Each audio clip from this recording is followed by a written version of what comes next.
Praise the Lord. God is good. Are you happy to be here? Yes. I can see your smiling faces. I want to, on behalf of the men, like Papa just said, a lot of men are not around. On behalf of the men, I want to welcome you to the month of June. And the month is a month of blessings. As you can see, we're having nice weather. That's the beginning of the signs of wonders. And this month, I pray that God will richly bless you in the name of Jesus. And will meet you at the point of your needs in the mighty name of Jesus.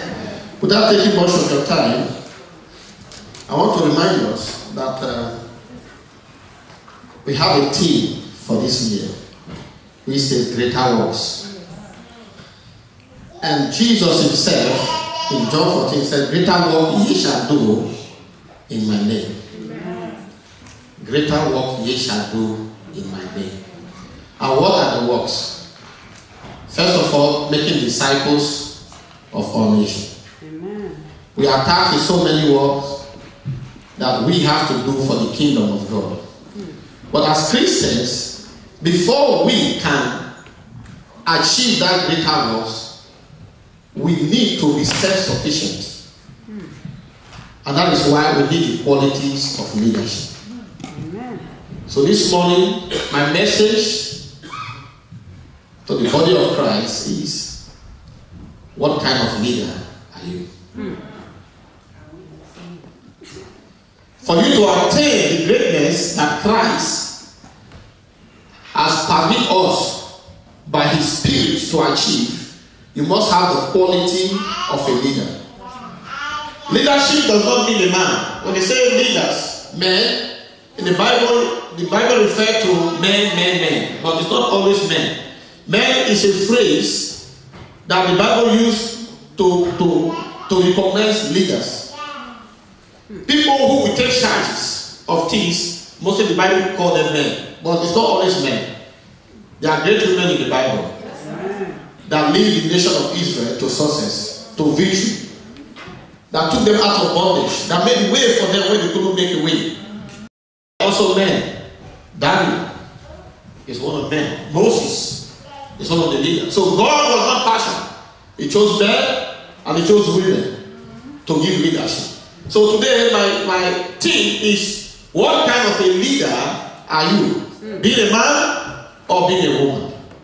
What kind of leader? Today the world is experiencing so much challenges, difficulties, not only in the church, because of lack of leaders. From the United States to Europe to Africa, they are all suffering because of lack of leadership. You cannot attain anything if you don't put God first. So this morning, I want to introduce to you the type of leaders that God will want to lead nations, to lead his ministry, to lead his families, to lead his community, to what God wants you to achieve. Amen. So I want you to open your Bible with me.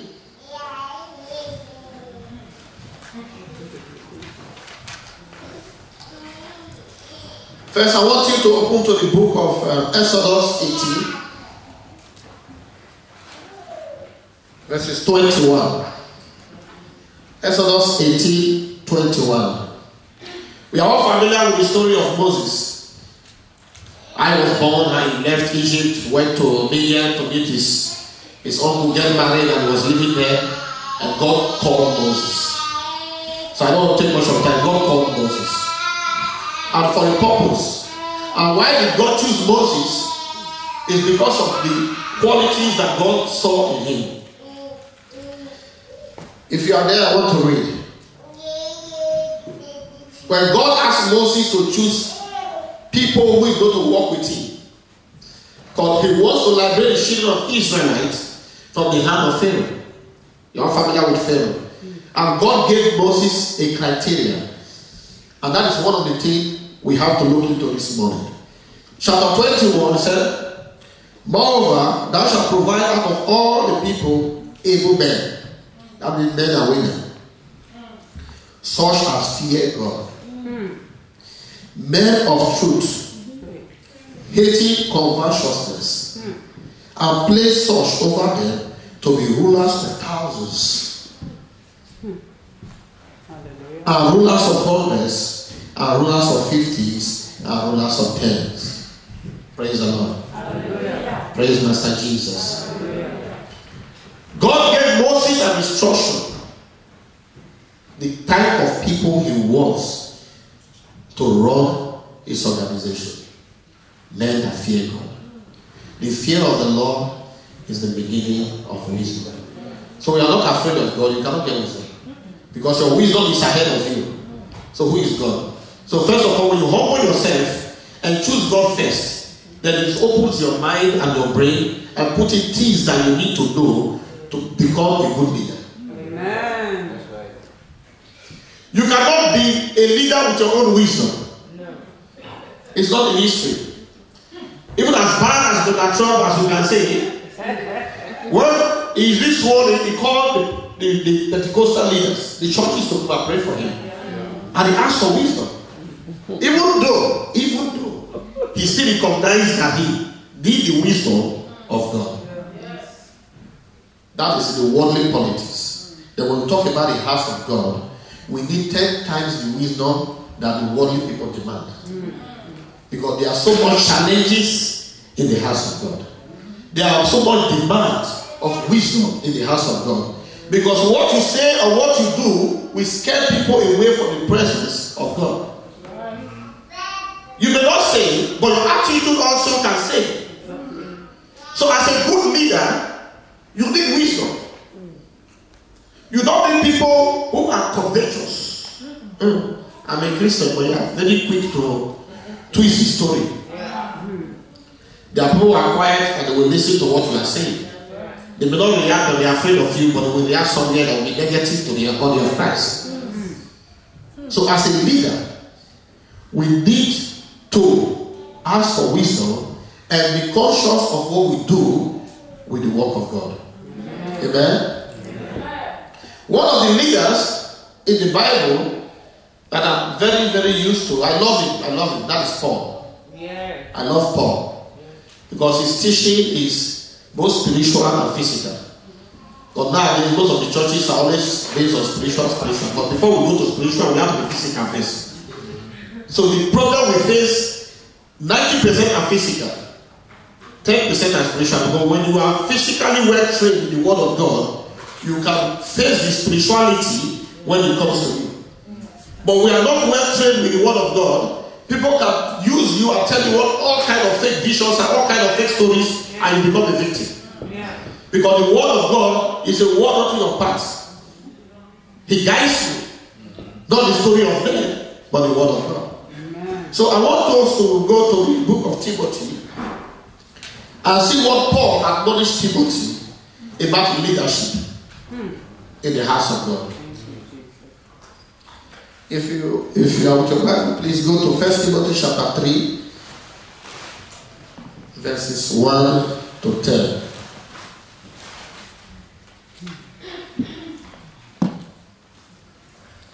First Timothy 3, 1 to 10.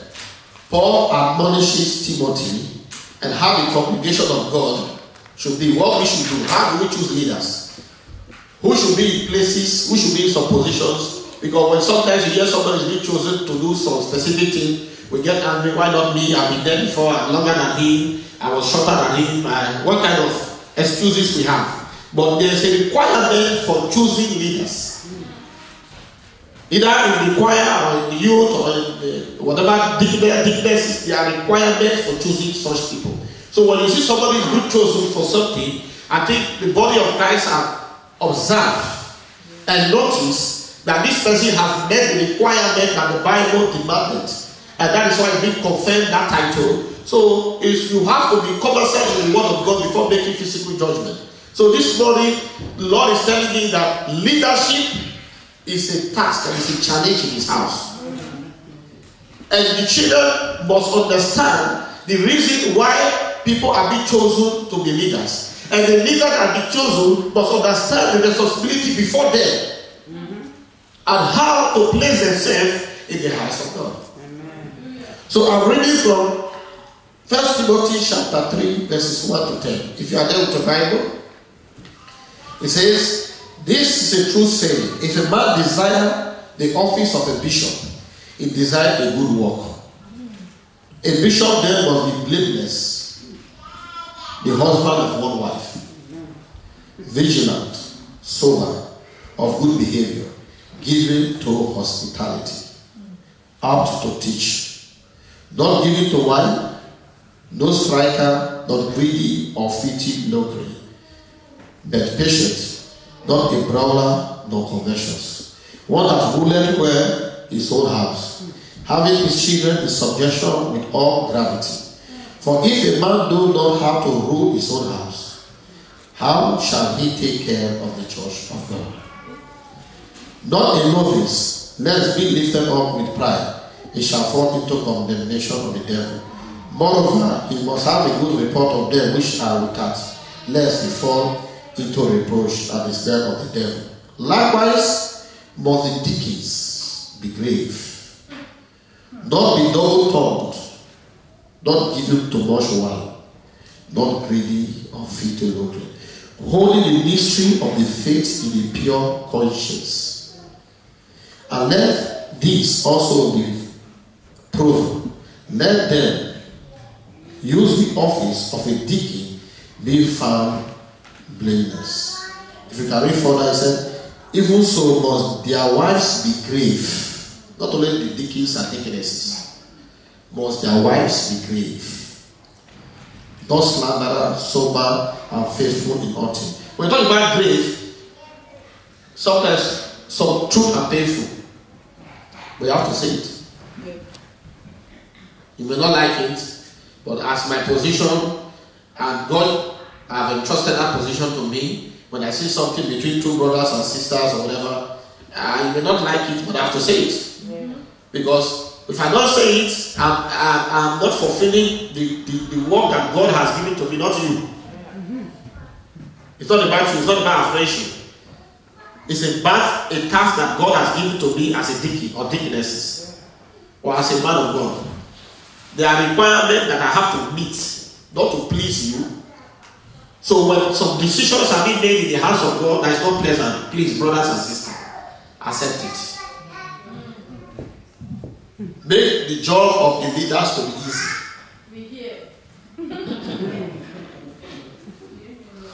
Because the Bible required them to be truthful, to be grave, to be blameless. And it's a challenge for them to face. It's not easy to rule. And then, when you are running a family, you are running a ministry, you are running businesses, you know people, it's not easy. We are here in the house of the Lord, and what makes all the difference is the house. If not the honor that is inside. No, some issues can result to some brouhaha and some fight and some quarrel, but because of the house, we will maintain ourselves. So what I'm trying to say is, as Christians, we have to understand that, like Lord, you said, the pulpit and the bench, there's responsibility for you and responsibility for the leaders. For the ministry and for the work of God to grow, we have to understand our boundaries. We have to understand what our requirement is. How do we accept judgment? How do we accept issues? That makes it easier for the leaders to do their work. And for you also to be admonished. Not everybody is conversant with leadership, the work of leadership. When meetings are held, decisions are made. I heard a lot of times people make decisions. Why will Papa make that decision? Why will Papa say this? If you are placed in that meeting, you will also make the same decision. Because decisions are made on information that you have. With your parents, when I was very young then, there are a lot of decisions that I was getting angry of.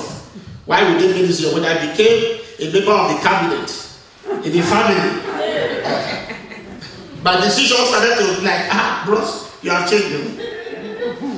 I have changed also. Because I was not on the other side. And that's the reason why these decisions are being made. So as leaders, they are privileged to these information that the other members are not. But doesn't mean that everything has to be spilled on the ground. But as Christians, we have to treat each other with love, with kindness, with meekness. That's what Galatians 5 taught us. If you are a Christian and you cannot display this quality, I don't know what kind of Holy Spirit you have. Maybe some be strict-backed, Holy Spirit. But if you have the real one that God has given to us in this building, you must at least show those qualities. If not all, at least half of it. God is merciful. Love, kindness, meekness, humility. Number one, humility. God loves humility. If you look at all the great men in the Bible, God loved them, even kings. They humbled themselves before Him. What have you achieved? What have you seen? And you cannot humble yourself in the presence of the Lord. God is looking for leaders who is going to humble themselves. You might not be leader today, doesn't mean that you cannot be leader tomorrow. Leadership is not stagnant. It moves from time to time. If you have been long in this church, you understand that we have so much men president. Come and gone. Come and gone. Women also, there are people who have been here for over, I've been in church since 2000. So next year I'm going to celebrate 20 years. 20 years. When I go out, people see me say, I used to go to council, of course, I'm the owner of the church. They're asking that to go here. Oh, that is good, I said, thank God. Because the reason why I came into this ministry is because I want to serve God faithfully. Amen. With all my heart. I'm not here to serve anybody or serve man. I'm here to serve God faithfully. Amen. So when I ask myself, why will I be angry because the brother or the sister did something? No, he did it because he don't have the knowledge of God. If you have the knowledge of God, even though you have done mistake, you say, I'm sorry. And the Bible told me that I should also learn to forgive. And I want to say, thank you, I forgive you. Amen. That is how brotherly love, the agape love that the Bible requires from us. That's how it should be. Leadership goes from time to time. One day you can be chosen to be a deacon. That's right. Or deaconess. When Bishop looks at your works and he says, okay, this brother is blameless, this sister is blameless, he loves the Lord with all his heart, he's not giving to wine, he's not giving to this. That's what the Bible requires. It's not Papa's requirement. It's the Bible's requirement. And they say, what do you think? We need more heavy hand in the church. So we are going to approve Brother this or Sister this as a deacon. And I know some people will say, why not me? I've been here since 1996. 92. You'll be hearing this and months. It's not so. It's not so. It's the work of the Holy Spirit and the requirement of God. So, brothers and sisters, as we are in the presence of God, one thing we should do is to make ourselves available, both physically and spiritually, as a leader. Amen. So that when you are called upon to be a leader in the house of God, it will be an easy task. Because you have been equipped with the word, you have grown in the word, and you have understanding of the word, and you have the understanding of the office that you are being called to occupy. Because we are getting older. Papa, we are getting older. Yeah. So, the younger ones, we are grooming them. Tomorrow they will become the leaders. They will become the deacon and deaconesses. They will man this pulpit. So it is good, we as the leaders now should show a good example for them to emulate, to help them in the future to occupy these offices that the Bible requires us to do. Now my next question is this. When God spoke to Isaiah, he said, I'm looking for whom will I say? Isaiah 6:8. He said, I heard a loud voice, and the Lord said, who will I send? Who will I send? Who will I send? And Isaiah said, here I am, Lord. Send me. Are you the one? If God called today, who will I send? Will you be able to say, here I am, Lord? Send me. to search your heart, search your mind, search your soul. If God called today and said, who will I serve? Are you available? Are you available? Can you take that mantle and say, use me, Lord? I want to be your servant. I want to do the things that you want me to do. Here I am. Send me, Lord. Can you? As we look forward to the rest of the year, making this year the year of greater works, in every field of endowment, God is going to bless you. He's going to give you the qualities that you need, so that we are able to bring the good work that the house needs, the ministry needs, that the kingdom of God needs, that we can do great things in His house, great things in the ministry, that those around us will see us like a light in the mountain. Amen. Christians are light in the mountain. Whether you like it or not, you may not know, but you are a light in the mountain. Yeah. If you should live your life, try to live your life in the requirement that God asks us. You are a light in the mountain. People will notice. You may not notice because it's a requirement. People will notice that you are a man of peace. Amen. The Bible says, seek peace and pursue it. When you seek peace and pursue it, those around you will know that you are a man of peace. Yeah. You are a man of truthfulness. Yeah. You always speak the truth. You don't covetousness. Today, one of the greatest problems we face in this world is what? Covetousness. A lot of people are doing it without knowing it. When there's a business opportunity, you quickly block them and block this. When you are blocking, it's covetousness. You are saying you are smart, you are not being smart. You are committing sin. Yeah. Because somebody brought you to that place and you are blocking his covetousness. Yeah. Somebody brought you to visit somebody and at the end of the day become his wife, his covetousness. Yeah. Somebody brought you to visit his fiancé and you become his husband, your covetousness. It's a sin. So Christians are doing things unknowingly. Some are knowingly, and majority of them are unknowingly, because the trend of the world has placed these things before you and you thought it's normal. It's not normal. That is why we need the scripture. The word of the Lord is our strength. Amen. He is our guide.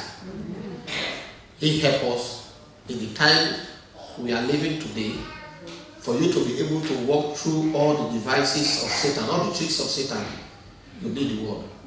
So this morning, brother and sister, I will not take much of your time. I'm challenging you, please. I beg you, in the name of the Lord. Amen. Let's make ourselves available. Amen. When the Lord calls us, who will I serve? We will to raise our hand and say, Lord, send me. Amen. So that we can do the greater work that He demands. And His ministry will grow from strength to strength. And society and our children and everyone will be blessed by your work. So that God will bless you. At the end of the day, no matter what we go through on this earth, one day we're going to leave them here. If you like, you have the best degree, you're going to die and the certificate will be burned.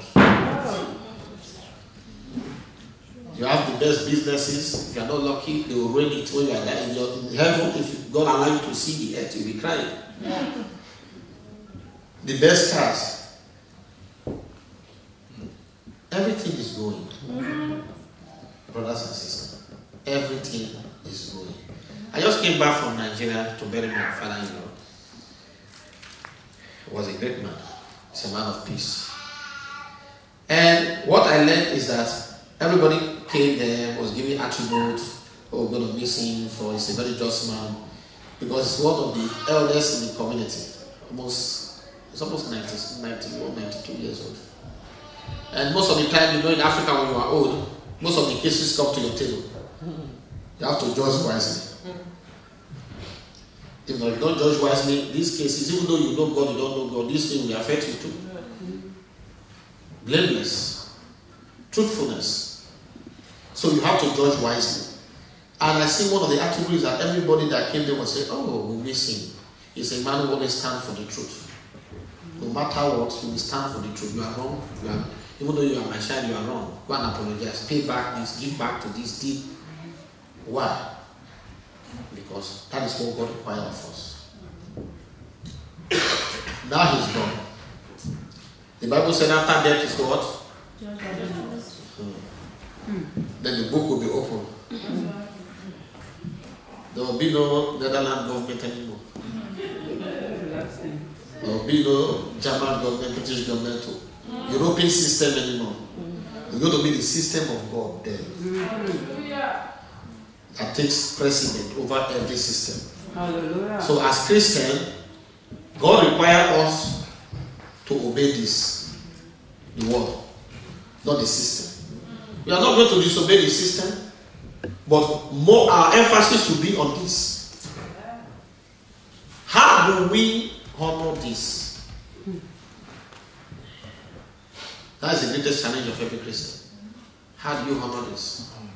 In your endeavor, in your private life, in your family life, in your business life, whatever you do, how do you honor this?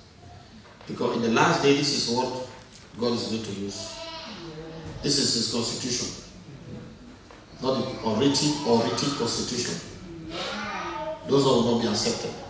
So, brother, this morning, I admonish you in the name of the Lord as we endeavor to be great leaders, as we try our best to make this year of greater works, pushing ahead with us, all boundaries, trying to achieve what we need to achieve, we should not forget that God requires from us as a faithful servant that we should honor this requirement that He gave to us. We should try our best as leaders, blameless, truthful, merciful, compassionate towards each and every one of us. We show that love, brotherly love, care. Both leaders and those people who are being led. We all have responsibility. We should take our responsibility very seriously, and the Lord God Almighty will bless us and will empower us. Thank you, and God bless you.